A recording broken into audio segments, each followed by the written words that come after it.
Hey everyone, so looking at a very specific type of polynomial function today, we're going to look at rational functions. So we talked a lot about rational functions in terms of domain and range, but we're going to look at specifically the asymptotes of a function and what that means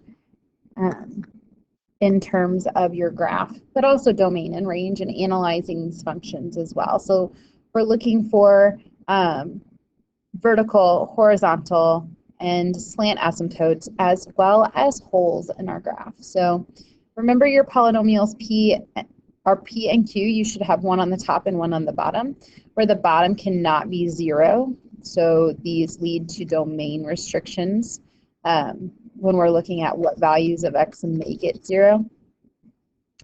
As your x approaches a, the function approaches infinity, where a is representative of a vertical asymptote. And an asymptote is essentially a line or an imaginary line where your graph will never quite reach. So as x goes to a, your function shoots way up or way down. So if this is our vertical asymptote, this is x equals a here.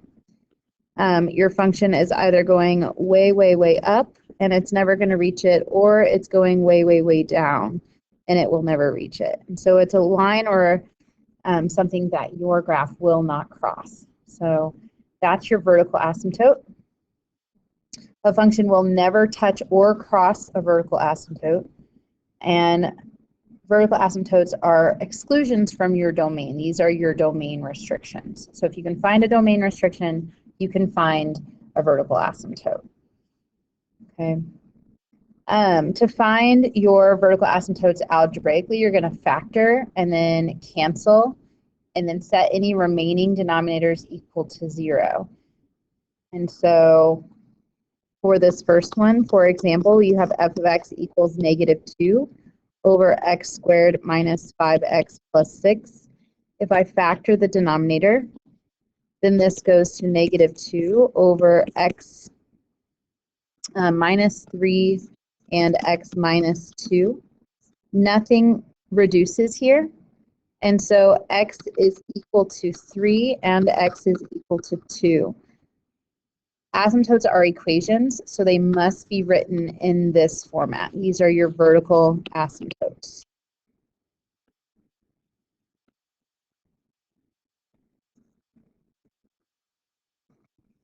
All right. So same thing here. I'm going to factor this top one. When you see that signs maybe just flipped, and make sure you factor out a -1. Oops, I said 1 and wrote it. So like here, I take out a -1 and I end up with x plus 5. And on the bottom, I also have x plus 5.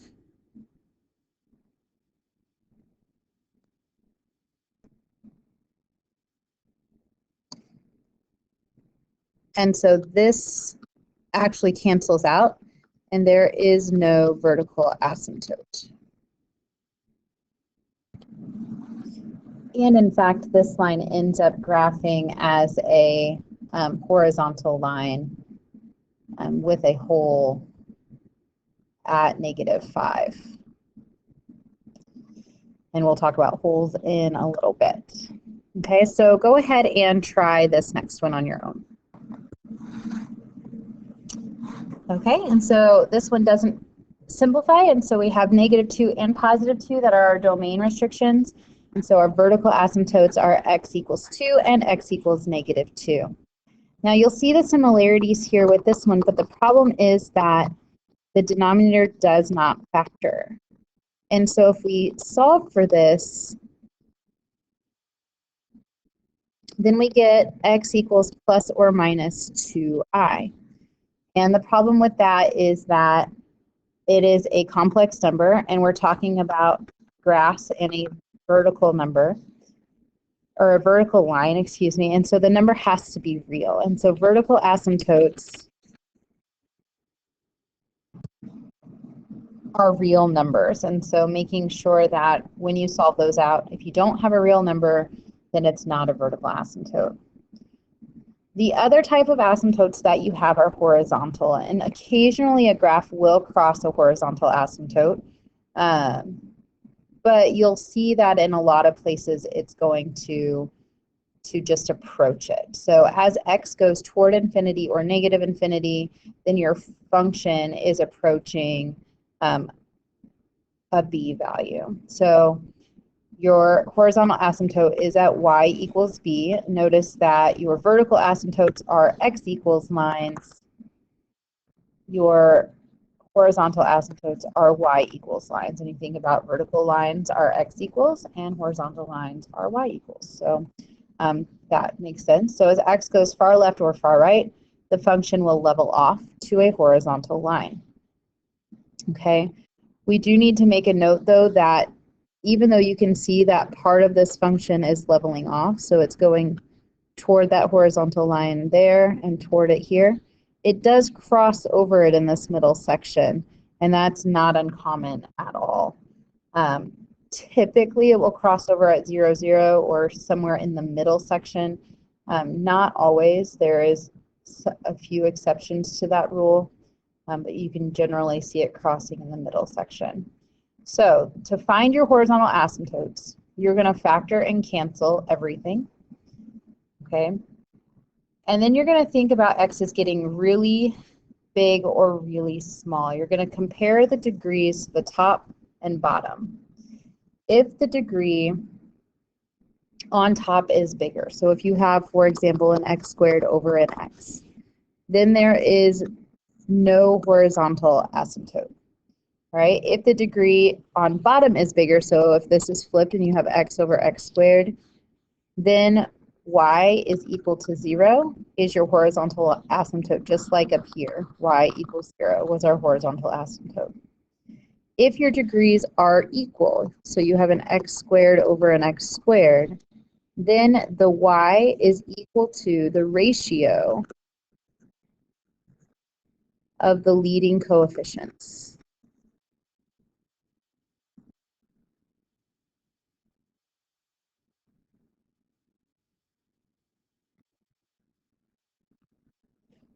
Okay. Sorry, that was bothering me. So ratio of your leading coefficients. So let me show you what I mean by this. And remember, we're going to factor and cancel first, which will then lead us straight into like what a whole is. To find your HA, we have f of x is equal to negative 2 over x squared minus 5x plus 6. Well, this factors then as negative 2 over x minus 6x plus 1. And we could find our vertical asymptotes very simply from there. So this has both. Your horizontal asymptotes, this doesn't cancel. And if you can see that it's not going to cancel, you don't even really need to factor it. But then we find which rule. So this at the bottom is an x squared. The top is just a constant. And so the degree on the bottom is bigger. And so the horizontal asymptote is y equals 0. Again, writing that as an equation for a line.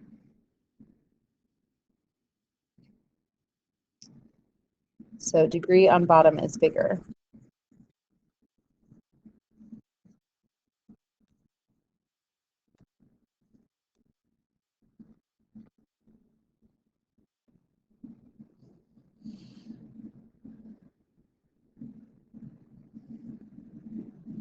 Okay, and I actually want to change this one, and let's look at if we have negative x and a positive 5. So 5 minus x over x plus 5. I'm going to factor, or I'm just going to flip this around, so I get negative x plus 5 over x plus 5. And so here our degrees are the same on the top and the bottom. So when your degrees are equal, your y is equal to the ratio of the lead coefficients. So we have negative 1 over 1, our lead coefficients here, which is equal to negative 1. So our horizontal asymptote is at y equals -1. Okay. And then here we have f of x is equal to x squared over x minus 9. Nothing here factors, nothing reduces. We're following the rule for the degree being bigger on the top, which means that there is no horizontal asymptote. So HA, there is none.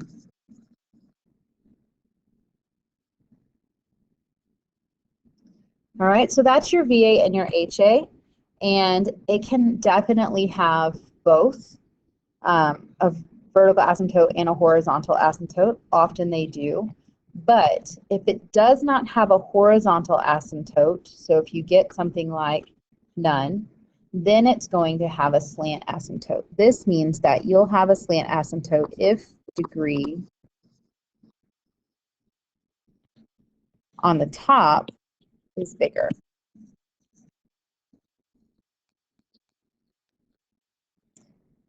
Okay, so when you don't have an HA and you do have an SA,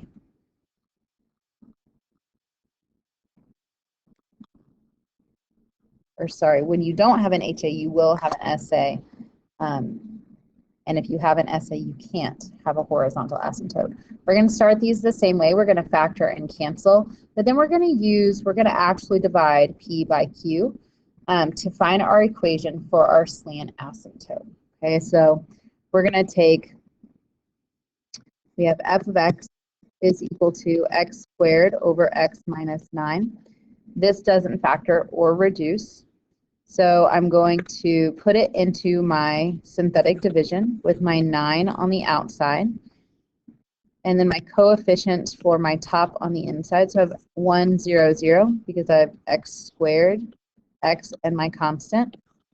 Bring it down, multiply, add, add. And then you're actually going to throw out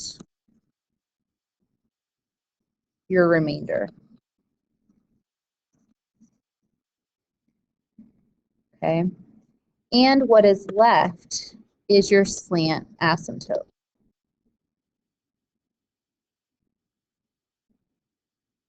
Or oblique asymptote, they can be called either. So slant or oblique then is y equals, and this is x plus, so 1x or x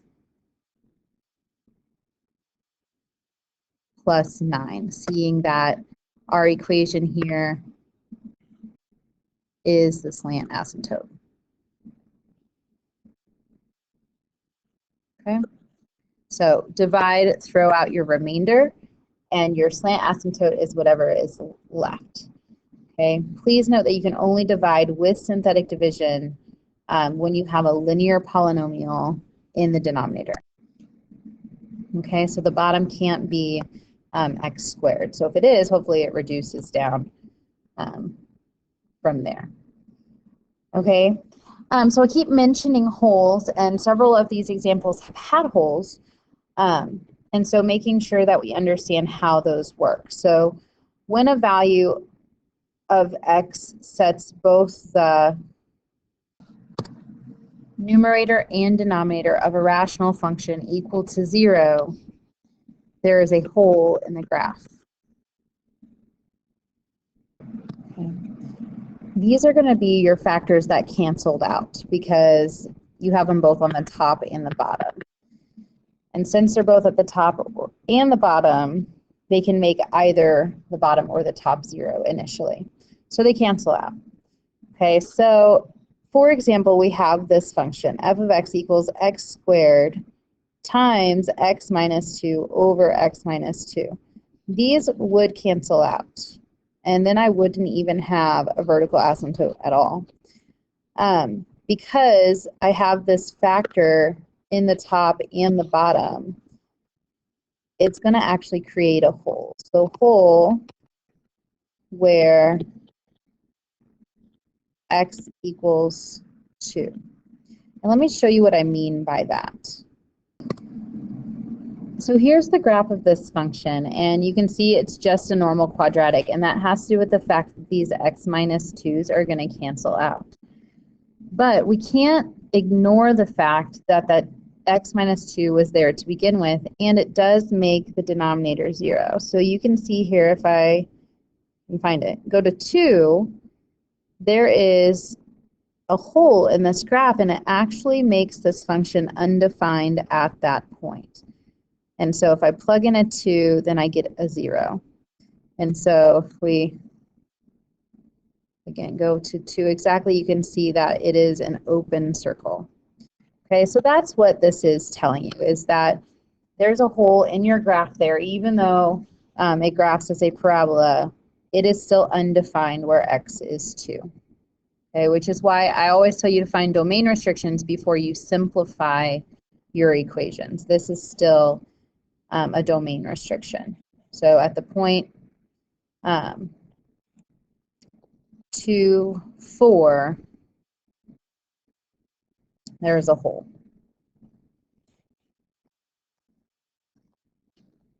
All right. Okay, so putting this all together, we can look at domain, your x-intercepts, y-intercepts, and then your asymptotes of this graph. So always start by going ahead and factoring your function. So if I have 4 over x squared minus 1, I'm going to break that into 4 over x plus 1 and x minus 1. Your domain, remember your restrictions, x cannot be positive or negative 1. So my domain goes from negative infinity to my first restriction, negative 1. Then from my restriction to my second restriction, so from negative 1 to positive 1. And then from 1 to infinity. All right. So that's your domain. Your x-intercepts, sorry, that's part A.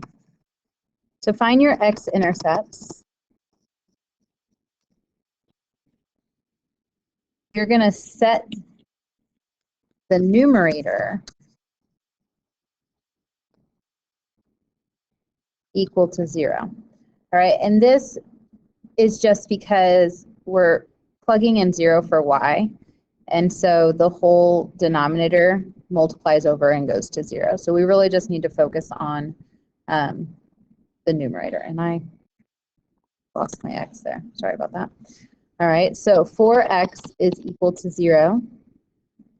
So if we divide and solve for x, then x is equal to 0. So your x-intercept is at 0.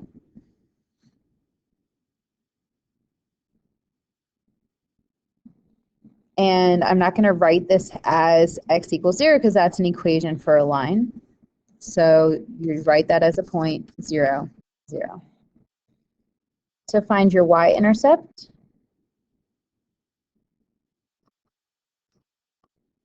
we're going to plug in 0 for x.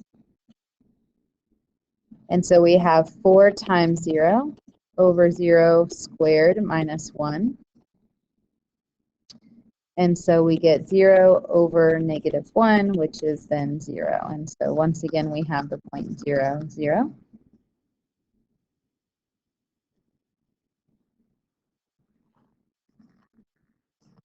Your vertical asymptote is the same as your domain. So x is equal to 1 and x is equal to negative 1. And you should write those as equations of lines. Your horizontal asymptote,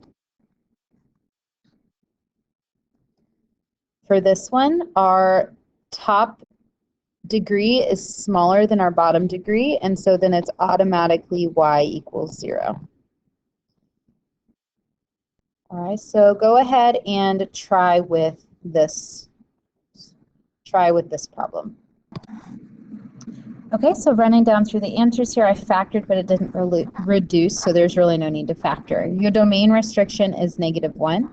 So your domain is negative infinity, negative 1 to infinity, and your vertical asymptote is then x equals negative 1. So those are strongly related. X-intercept, set the numerator equal to 0, or plug in 0 for y and solve. y-intercept, plug in 0 for x, and solve. Vertical asymptote we talked about. Horizontal asymptote is y equals 2, because you're looking at, since the degrees are the same, the ratio of your lead coefficients. All right? And then here's another one. This one's already factored for you. Noticing right off the bat that we have one that will reduce.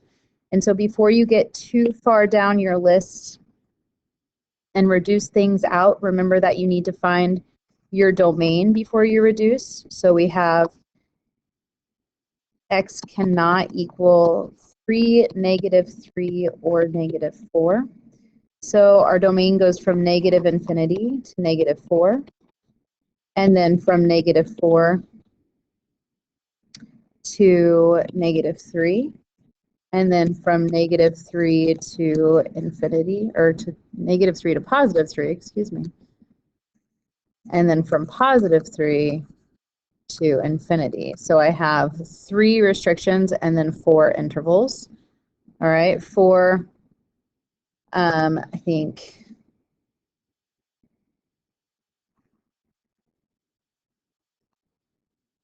I'm going to skip down here real quick. Your poles then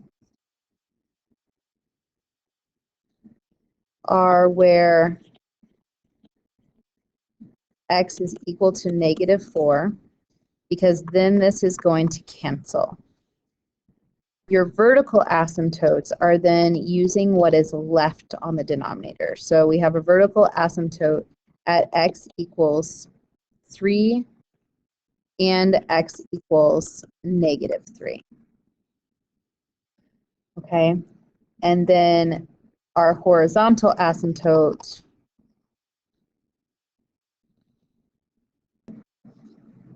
the degree on bottom is bigger, so it's y equals 0. All right, going back up to these other ones, setting the numerator equal to 0. X minus 2 equals 0, so an x-intercept exists at 2. And so we have 2, 0 as our x-intercept. And then if we plug in 0 for x, for this one we get 0 minus 2 over 0 minus 3 times 0 plus 3. That gives us -2 over -9,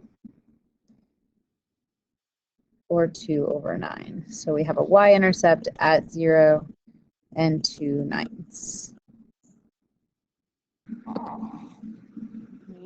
I really suggest graphing this one both before and after it's reduced, just so you can see that it is the same graph, and you can see that it crosses your horizontal asymptote at your x-intercept. Okay, so, but it does only have one x-intercept, so we find that after it's been reduced, it's not going to cross at -4. Okay. So make sure to graph it. You have all of your asymptotes and you label them on your graph. Make sure you know your x and y intercepts, and then you can sketch a graph of this stuff. All right, so like for this one, for example,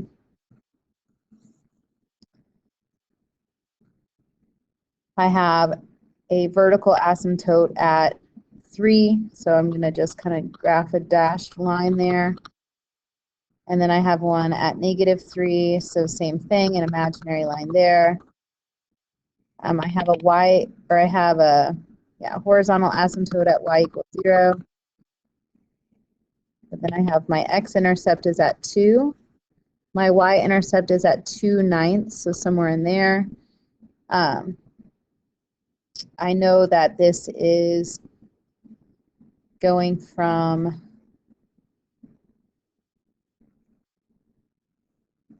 here to here, and then here to here.